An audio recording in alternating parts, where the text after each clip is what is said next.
Under President Frederico Varandas, Sporting have had one of their most successful periods in their history. In just under 7 years, Sporting have won 2 league titles, including the first in 19 years. 2 Taça de Ligas, which is the Portuguese equivalent to the Carabao Cup, and 1 Taça de Portugal, which is the equivalent to the FA Cup. They've also become regulars in Europe, beating the likes of Manchester City, Arsenal, Tottenham, Lille and Frankfurt in recent seasons. But it isn't in just football that Sporting have excelled under Frederico Varandas. In futsal, Sporting have won 4 Portuguese league titles as well as the Futsal Champions League. 8 trophies with the handball team, 7 with the basketball team, as well as other trophies from roller hockey, volleyball and even esports. On the financial side, Varandas has reconstructed and renegotiated Sporting's debts and has made over 300 million euros in player sales since arriving at Sporting in 2018.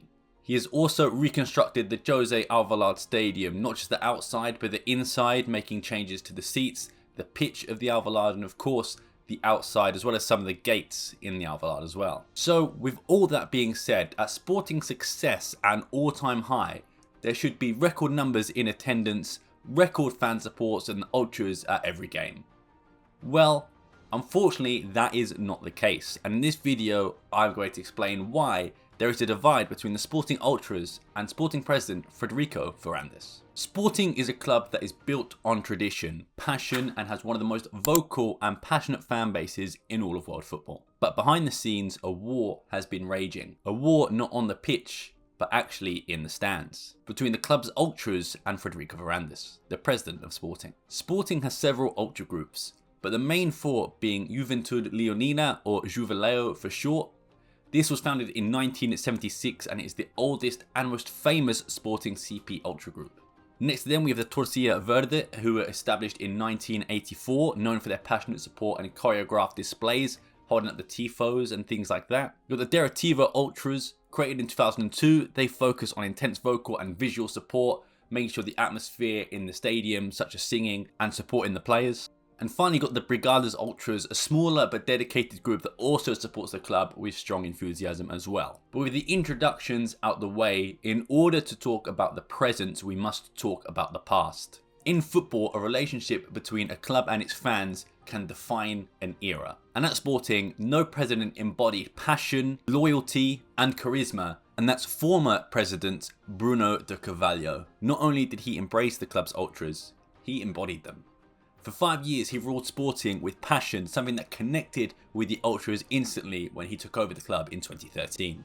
In 2013, Sporting was a club in crisis. Financial problems were at all-time high, poor performances in which the season before Sporting finished 7th in the League of Portugal, and weak leadership had the fans frustrated. But then came the perfect candidate and the man who was elected in the elections, Bruno de Carvalho. Bruno de Carvalho had an aggressive, no-nonsense approach and he promised to bring Sporting back to the top. And unlike past presidents who tried to control the ultras, he fully embraced them. Under him, the Juveleo and other groups became extension of the club's identity. He gave them their voice back and allowed them to regain influence in the Sporting stands, and in return they backed him unconditionally.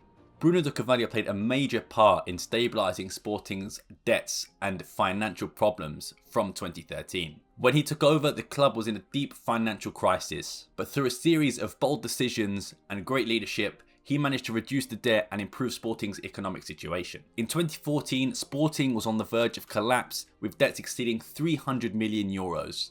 Bruno de Carvalho successfully negotiated a restructuring deal with Portugal's major banks, Novo Banco and Millennium PCP, extending loan payments and lowering interest rates.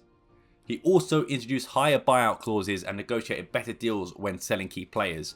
For example, João Mario was sold to Inter Milan for 40 million euros and Adrian Silva was sold to Leicester City for 25 million euros, something that wasn't seen in past presidents at Sporting. For example, Sporting lost key players like Lietzen, Jean Moutinho, Miguel Veloso for a fraction of those prices. He improved the sponsorship deals within Sporting, including agreements with NOS, who is the biggest broadcaster in Portugal, for broadcasting rights of €515 million deal over 10 years, which was signed in 2015. And by 2017, Sporting had a unique circumstance.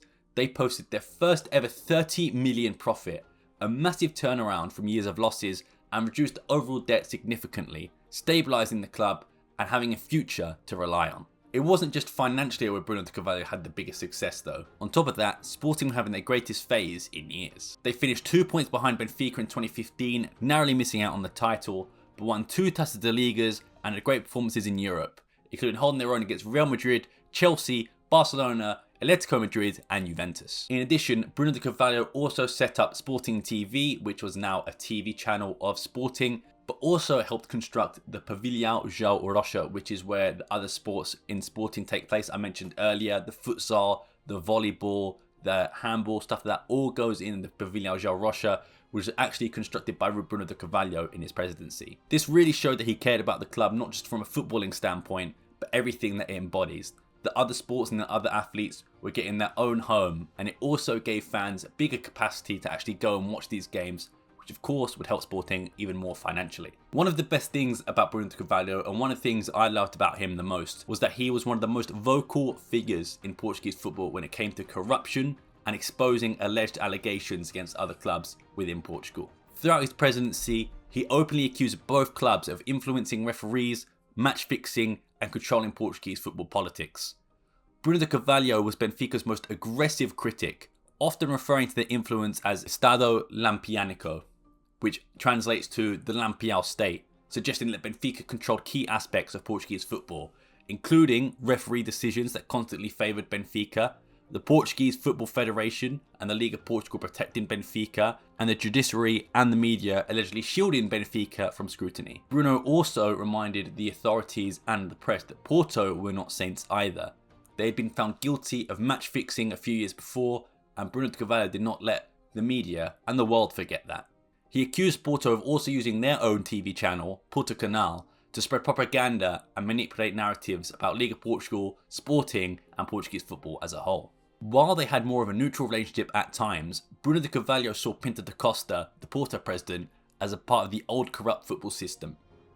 He mocked Porto's alleged influence over smaller clubs, suggesting they forced teams to go easy against them. On top of this, Bruno de Carvalho was the first person in Portugal to push for VAR as early as 2015, something that would get implemented in the 2017-18 season.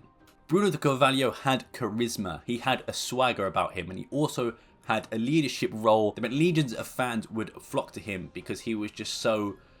He was a cult of personality. He wanted to do stuff and he wanted to protect Sporting. Even Bruno de Carvalho's biggest hater or his worst critics have to admit that he defended Sporting like it was his own child. He went to bat for Sporting on multiple occasions and the ultras loved this. They loved his charisma and his passion. They loved the way he defended Sporting like it was their own, and we hadn't seen this in such a long time. However, this story does not have a happy ending. The pressure of not winning a league title, and especially hiring Jorge Jesus out of Benfica and making him one of the highest paid managers in Portuguese football history, allegedly earning €5 million per year. By 2018, Bruno de Carvalho's grip on Sporting was slipping. His once passionate speech turned into public outburst, especially even against Sporting players in a loss to Atletico Madrid. He attacked his own players on Facebook after a Europa League loss against Atletico, singling out certain players and sparking a revolt in the dressing room. And while most ultras were behind him, the other match-going fans who once supported Bruno de Carvalho were slowly starting to turn against him.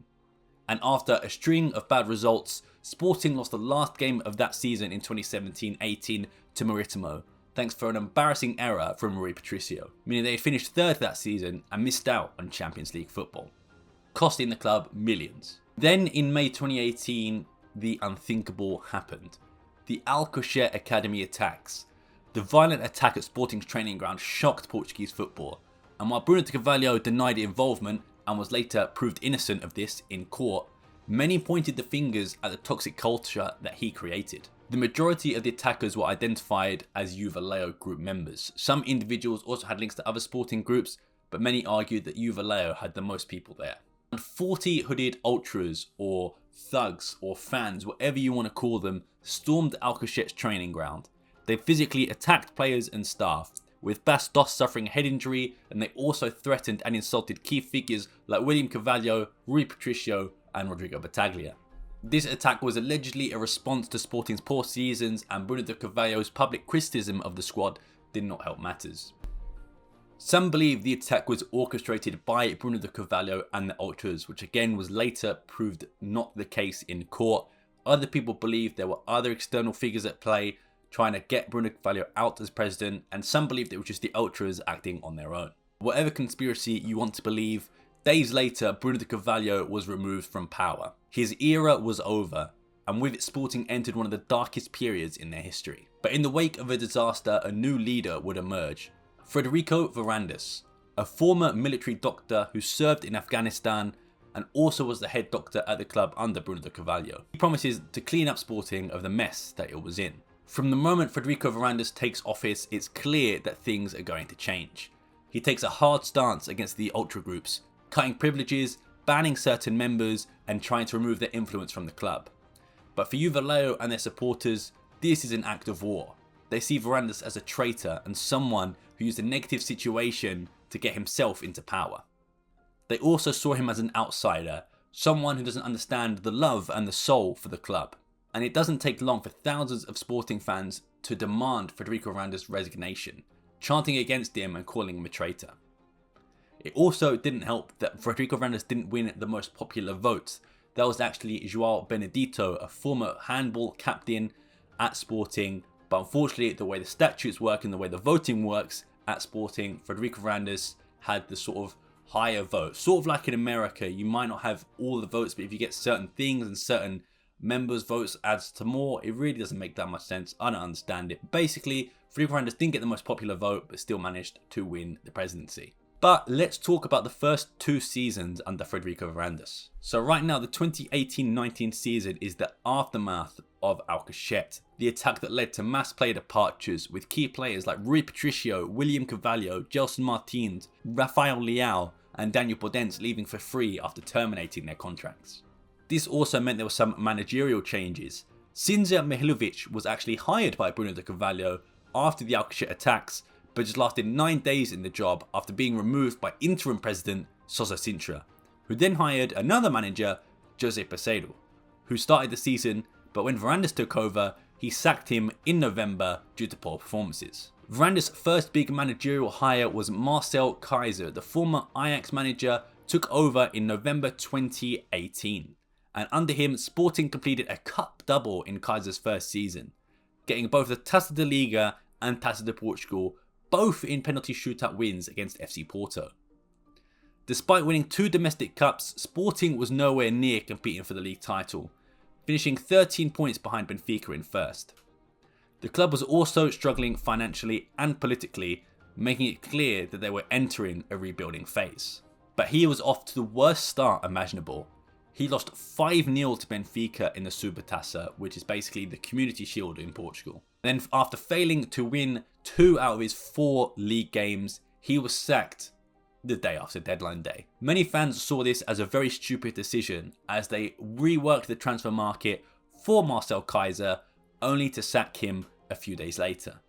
It would have made more sense to sack Marcel Keizer after the 5-0 loss against Benfica, which was arguably the nail in his coffin anyway. But the reason this was such a strange decision is because of the players he brought in. Varandas and new sporting director hired by Varandas, Hugo Viana, bolstered the club, and I use that word very lightly, with signings of Jesse Rodriguez on loan, Yannick Balassi on loan, Rafael Camacho, a guy who had only played a handful of professional games for 4.5 million euros, and Eduardo Henrique from Liga Portugal for 3 million euros. What made things worse is on the outs, club favourites like Rafinha, now Barcelona captain, and also had great moves to Stade Rennes and Leeds, and also top goal scorer of the last 3 seasons, Bas Dost, was only sold for a combined 26 million euros. That is 1 million euro less than one Adrian Silva. But by January, again, Sporting were out of the title race and the writing was on the wall. Bruno Fernandes was the only one carrying the team, and when an offer from Man United came in, he was sold for 55 million plus bonuses. But of course, with this season, managerial chaos strikes again. Marcel Keizer was sacked in September 2019. Lionel Ponce was a caretaker who just lasted 4 games. Silas was hired in September, but was sacked in March 2020. And also, Varandas openly said in an interview in his first press conference as manager that he was the fourth choice manager, trying to go for Leonardo Jardim and Jose Mourinho. Mourinho had called the club a circus, full of crazy people. But of course you know how this story eventually goes. Ruben Amorim was hired in March of 2020 for 10 million euros from Braga, record fee for a manager. Of course, like myself, when Ruben Amorim was hired by Sporting, many ultras and fans were sceptical. There are several reasons for this. He'd only managed Braga's B team, and that season he only managed the Braga first team for 10 games. The transfer fee, 10 million euros, was a record fee at the time for a manager, and for a relatively unproven coach, many fans and ultras saw this as a major gamble, especially given the club's already financial struggles. Ruben Amorim was also a former Benfica player and played a role in the scepticism for some Sporting ultras when he was appointed. Amorim played for Benfica for 7 seasons between 2008 and 2017, winning multiple league titles and cups. And this can be linked back to Bruno de Carvalho's tenure, as the ultras had a fierce stance against Benfica and, well, anything red. Bruno de Carvalho, the former president of Sporting, had a strong dislike for the colour red, mainly because of his association with Benfica. This even led to some bizarre incidents at this time. One famous case involved Alan Ruiz. The Argentine forward Sporting signed in 2016 arrived at the car park of the stadium in a red Ferrari. Bruno de Carvalho allegedly asked Alan Ruiz to change the colour of his car because it was red. While this was never officially confirmed, it fit with other known stories about Bruno's obsession with avoiding anything red or anything linked to Benfica. He also reportedly banned red water bottles from the club's facilities and tried to minimise the use of red in Sporting's media content. But enough about Amorim, let's talk about the 1920 season. Sporting lost a Supertaça to Benfica 5-0. They finished 4th in the league with 60 points, the worst finish in 7 years. They were knocked out of the Taça de Portugal quarterfinals by Alversa, a 3rd division team no less. They were knocked out of the Taça de Liga semi-finals by Braga and Ruben Amorim. They were knocked out of the Europa League last 32 by Istanbul, Başakşehir, losing in the 120th minute due to a penalty given away. Now we move on to the 2021 season. The season doesn't start out well, as Sporting are embarrassed by LSK Linz in Austria, losing 4-1 in the Europa League qualifying. And that means Sporting will not be in European competition this season, another financial blow for the club. Around this time, Frederico Varandas goes on national television and accuses some ultra groups of being criminal organisations. He claims that certain elements of the fan base are involved in the violence, blackmail and corruption within the club. This statement only fuels fire, as later that year in October 2020, one of the biggest anti-Varandas protests takes place at the Alvalade. Over 3,000 fans gather to demand his removal, accusing him of destroying the club's identity. Banners, flares and anti-Varandas chants fill the air. And despite tensions being high, it was a clean protest. No one was hurt, no one was injured. Despite the protest, Varandas remains in power. And in 2021, Sporting achieved something extraordinary, winning the league title for the first time in 19 years. And under Ruben Amorim, they also complete the double, winning the Taça de Liga as well. I must mention that I think COVID had something to do with it. I actually think it helped Sporting more than it harmed it. Of course, financially, they lost quite a bit of money. But if the stadiums hadn't been full, pressure to remove Varandas would have been much higher. Without the fans inside the Alvalade, Varandas avoided direct confrontation with the supporters, and the ultras couldn't protest inside the stadium or during matches. On top of this, Sporting's squad was relatively young and inexperienced, but without the fans in the stadium, they had less pressure and less fear to failure. Ruben Amorim was able to build the team in a calm environment without the toxic atmosphere that existed in previous seasons when things weren't going Sporting's way. So after a league title, we have a look at the 21-22 season. And fans are allowed back in the stadiums, but only at a limited capacity. And this is where we introduce something that Portuguese fans despise. The Cartão de Adepto. What was the Cartão de Adepto, or the fans card for translation? This was a mandatory fan ID card required for supporters who wanted to sit in ultra designated areas at stadium. It required personal information and registration with authorities, such as home addresses, phone numbers and passport details. It only allowed certain access to specific ultra sections in the stadiums. It was linked to the government's efforts to try and monitor and control ultras, and it was promised as a way to prevent violence and improve safety. Why was it controversial? Regular fans could sit anywhere without restrictions, but ultras had to be registered and tracked. Many fans saw it as a way to criminalise the ultras rather than improve stadium safety and security. Many ultra groups, including Sporting's Juveléu, Benfica's No Name Boys and Porto's Super Dragões, boycotted their own sections in protest of this card. This led to stadiums being much quieter, with fewer fans already from COVID, but also fewer banners, fewer chants, and really just no atmosphere. So for much of this season, there is little to no ultra presence for Sporting, and while they have another positive season, they failed to win the league. They finished in second behind Porto, despite getting the same number of points as the season before, 85, but they did win a Taça da Liga. But still, all is silent on the ultra side as a new season begins. A new season begins and the Portuguese government officially abolishes the Cartão de Adepto. The decision came after massive protests from ultra groups and the clubs themselves actually opposing it too. This new system removed fan registration requirements but still enforcing security measures throughout the stadiums. But the end of the Cartão de Adepto signalled a new era for Sporting and Frederico Varandas, as the president signed new protocols with 3 out of 4 of the ultra groups. The Diretiva Ultras were the only clans that did not sign the new protocol with the SAD in September 2022. And this meant Sporting Ultras and Varandas lived in harmony forever. Well, no. Just 1 month later, chaos ensued in the stadium. After some flares were lit and thrown, the police intervened, storming the ultras, hitting them with batons, pushing them and being overly aggressive. The police would say in a statement, in order to preserve the physical integrity of all spectators at risk with the launch of rockets, teams of police were called to the stands, aiming to stop such behaviour as well as remove the objects and intercept the offenders. When normality had been restored, Sporting fans present at the scene threw chairs in the direction of the police. It was there that the police needed a more physical intervention, with the use of force necessary for the specific situation.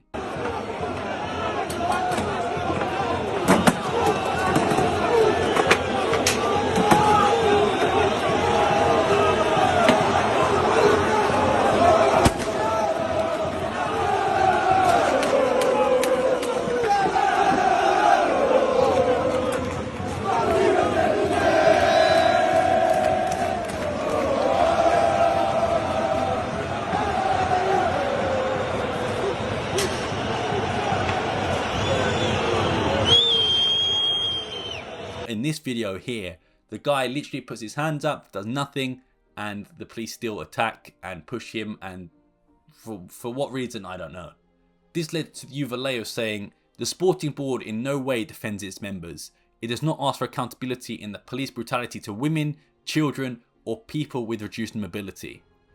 Or the board does this always to use Juveléu to divert the focus of bad times. If the focus of the police charge was the alleged pyrotechnics, we informed that there were excellent surveillance cameras that allow you to immediately detect infractions. But 2 hours before the game, we had already been searched from the police and the corps. The police charge was the end of an alleged strategy.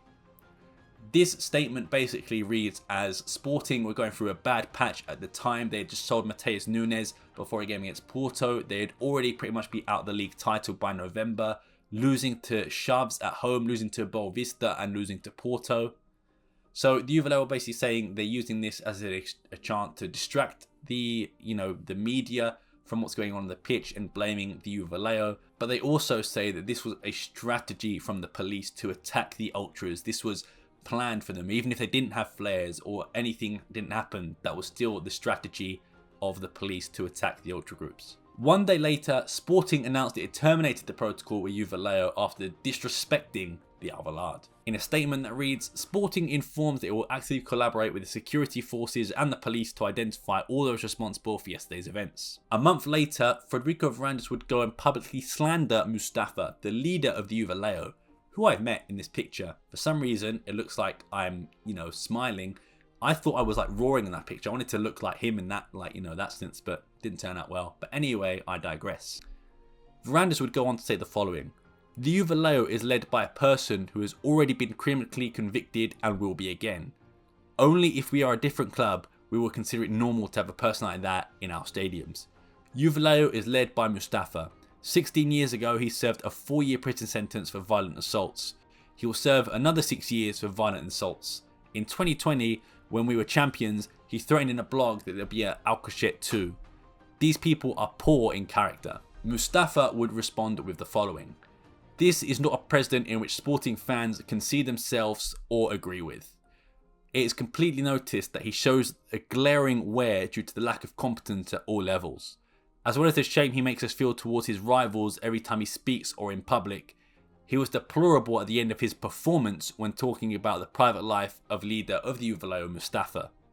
When he now sees himself as a criminal, but 6 months ago he sat down with Mustafa to celebrate a protocol full of friendship and constantly praising Mustafa." In that same quote, they also asked for Frederico Varandas' resignation. For a while, things were quiet after that, both in interviews and in the stadium. The Corvo Azul, which is basically the south stand of the Estadio Alvalade, is the main ultra section of Sporting CP, where the ultras are known for holding up banners, tifos like the one you can see in this picture here, and historically been part of the sporting culture and where the ultra groups would sit usually at games. But a lot of the times at the home games, it was empty. And as mentioned that season, Sporting were already out of the title race by November, losing to Chaves, Porto and Boavista.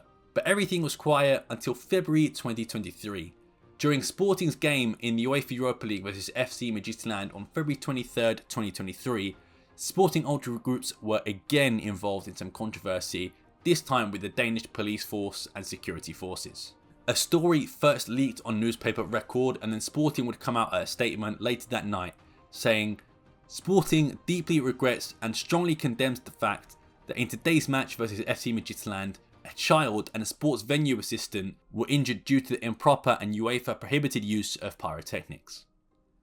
After receiving medical attention at the scene, the child was taken to hospital, while the steward was treated in an ambulance at the stadium after being struck on the head by a smoke canister.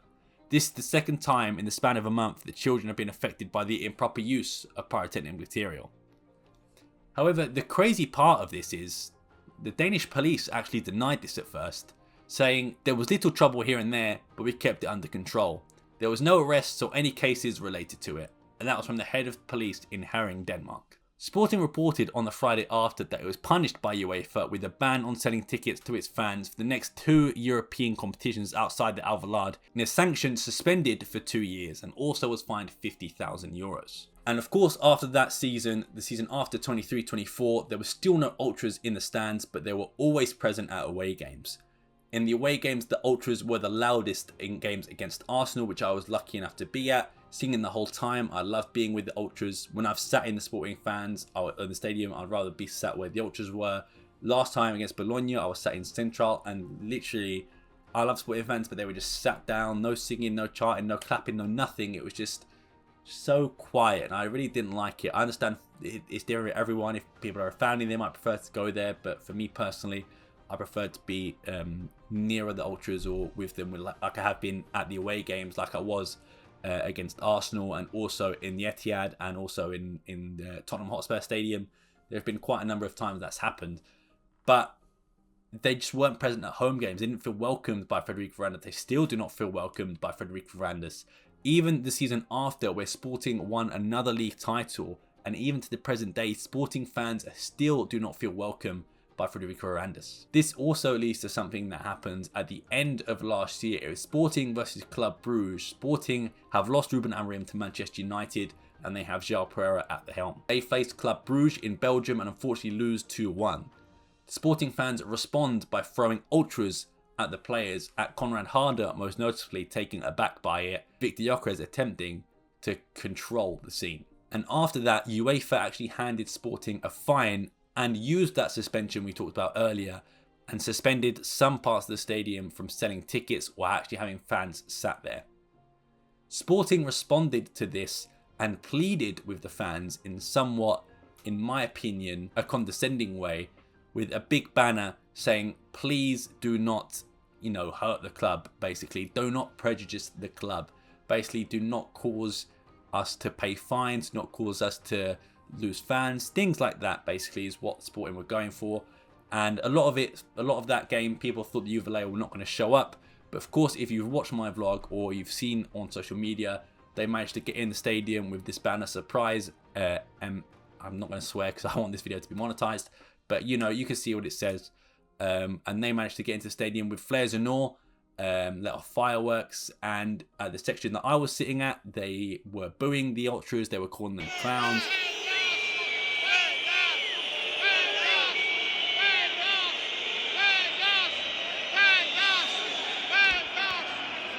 I liked it because I like pyrotechnics. I've never had an issue with it. I understand if they're used wrongly, of course, then, you know, fair enough. Like if they're aimed at someone or used as weapons, that's fine. But you see so many, you know, great fans in, you know, Poland, Serbia, Germany. Look at Dortmund, they use it all the time, and, you know, it's welcome there. But for some reason in Portugal, you can actually get a suspended sentence up to 5 years for carrying pyrotechnics to a sporting event. But sporting ultra groups would also come back at Varandas, because Sporting were actually fined for hiring João Pereira and his technical staff because they didn't have the correct badges to actually manage at that level.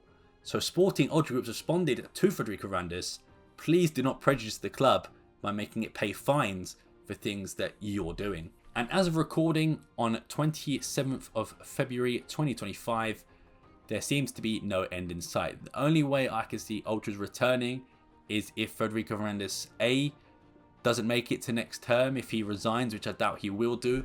But he is under heavy scrutiny, especially if Sporting do not win the league this season. A lot of people will turn against Frederico Varandas. And I also think there needs to be another candidate to step up for that to happen. If there is no pressure on Varandas right now, there's been no instances of anyone running against him when the next elections are supposed to take place in the next year or so. There is no one that seems to be credible enough to try and dethrone Varandas. Or you've got option B. Sporting and Varandas and the ultras come to an agreement to allow fans back in the stadium, and the relationship is, you know, smoothed over and things are back to normality, really. But to be honest, I don't see really either of those things happening. I think Varandas will probably stay for another term. If Sporting win the league, I think he stays. If we don't, like I said, there's no credible competition that would, you know, get Varandas out. And I will give credit to the man. I, at first, wasn't the biggest fan of Frederico Varandas, but you can't argue with results and success. And he's bought that Sporting. 2 league titles, potentially even a third. Of course, it's still down to the wire. A lot of football to play. He's excelled in making money, and the modalities have been successful. So I can't say anything too bad about Frederico Varandas.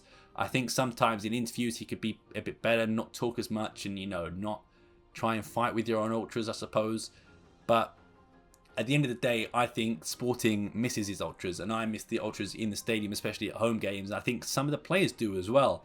I think, especially when players come from bigger clubs, or even clubs from, you know, other countries to mention, like Croatia, Scandinavia, things like that, Germany, they're used to this fan support and the ultra groups, and they're not really seen within Sporting anymore.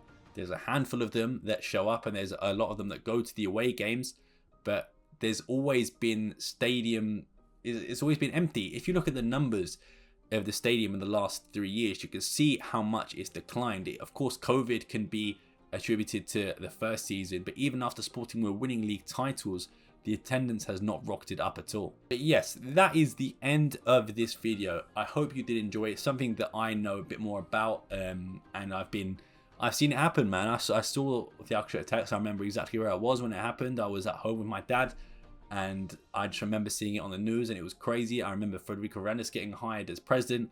I remember Sporting losing to Atletico Madrid and Bruno de Carvalho going on Facebook, because I was actually at a bar at the time and I was drunk, and I remember seeing, like, no way that this is what's happening. I thought it must have been a parody account or something, but, you know, I've seen this happen, and it is something that I think is a war that is still gonna happen. Unfortunately, it's gonna drag out for a very long time. But at the end of the day, Sporting are still doing pretty well. We're still top of the league for now. We're still in the Taça de Portugal for now. We play in about an hour, so maybe we're still in the Taça de Portugal. We're into the next round, and maybe our injury problems subside and we are back to winning ways, but who knows. But at the end of the day, I've been Stan Fonseca. Thank you very much for watching. I'll see you next time, and peace.